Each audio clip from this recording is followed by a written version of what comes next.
Pendidikan yang memerdekakan memiliki makna sebagai usaha, proses, cara, serta perbuatan yang dilakukan oleh pendidik dalam menuntun peserta didik agar mereka dapat maju dan berkembang sesuai kodratnya masing-masing.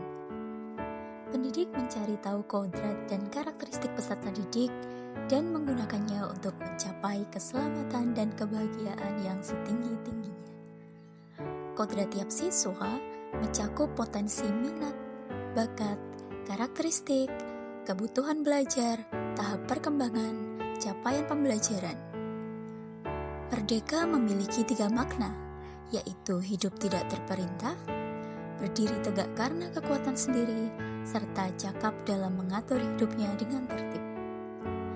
Saat ini, semua sekolah diwajibkan menggunakan kurikulum Merdeka Belajar yang merupakan kebijakan dari Bapak Menteri Pendidikan dan Kebudayaan. Ini menjadi tahapan awal untuk melaksanakan pendidikan sesuai dengan semboyan Bapak Pendidikan kita, yaitu Ki Hajar Dewantoro. Konsep pendidikan menurut Ki Hajar Dewantoro didasarkan pada asas kemerdekaan yang memiliki arti bahwa manusia diberi kebebasan dari Tuhan Yang Maha Esa untuk mengatur kehidupannya dengan tetap sejalan dengan aturan yang ada di masyarakat. Maka dari itu, diharapkan seorang peserta didik harus memiliki jiwa merdeka dalam artian merdeka secara lahir maupun batin serta tenaganya. Tujuan pendidikan yang memerdekakan menurut Ki Hajar Dewantoro adalah menuntut segala kodrat yang ada pada peserta didik agar mereka dapat mencapai keselamatan dan kebahagiaan yang setinggi-tingginya, baik sebagai manusia maupun sebagai anggota masyarakat. Hal ini dapat diwujudkan dengan pendidikan yang memerdekakan. Kemerdekaan dalam pendidikan yaitu peserta didik diberi kebebasan dalam proses pembelajaran sesuai dengan kodratnya.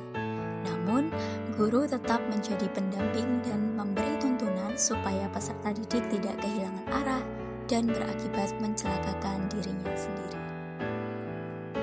Peran pendidik diibaratkan sebagai seorang petani atau tukang kebun yang tugasnya adalah merawat tumbuhan sesuai dengan kebutuhan dari tanaman-tanamannya.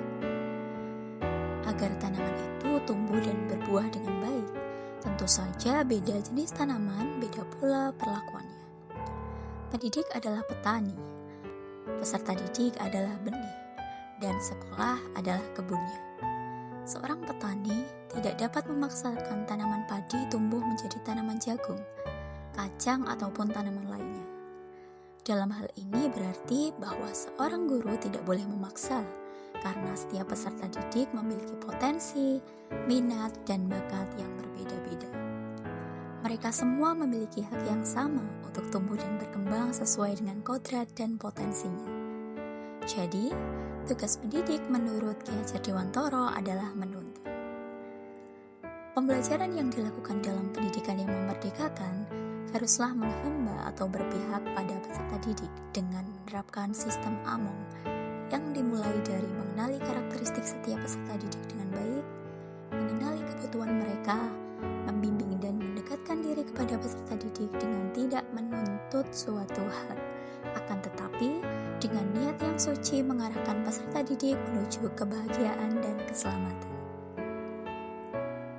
Bermain adalah kodrat anak. Permainan anak itulah pendidikan.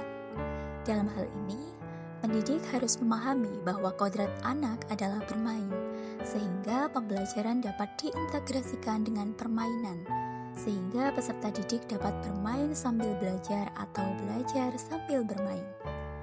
Dengan bermain sambil belajar, peserta didik tidak akan tertekan selama proses pembelajaran yang berlangsung, dan mereka akan menemukan kebahagiaan dalam proses pembelajarannya. Seorang guru haruslah Engarso Sungtulodo, yang artinya di depan memberi teladan. Kemudian guru juga harus Engmatio Mangunkarso, yang artinya di tengah membangun kemauan, serta Tutwuri Handayani, yang artinya di belakang memberikan dorongan dan pengaruh yang baik ke arah kemandirian peserta didik. Segala upaya yang guru lakukan harus berorientasi pada peserta didik, dan disesuaikan dengan bakat, minat, serta potensi yang dimiliki peserta didik dalam rangka mewujudkan merdeka belajar yang sesungguhnya, dengan harapan dapat membentuk insan mereka dalam mewujudkan profil pelajar Pancasila, yaitu beriman, bertakwa kepada Tuhan Yang Maha Esa dan berakhlak mulia, berkebinekaan global, gotong royong, mandiri, bernalar kritis, serta kreatif. Setiap peserta didik adalah bintang yang indah. Mereka mampu bersinar terang di langit masing-masing. Tugas pendidik adalah menuntun agar bintang-bintang tersebut terus bersinar memancarkan keindahannya. Selamat berjuang para guru hebat. Mari kita mendidik dengan hati untuk melahirkan peserta didik yang menginspirasi.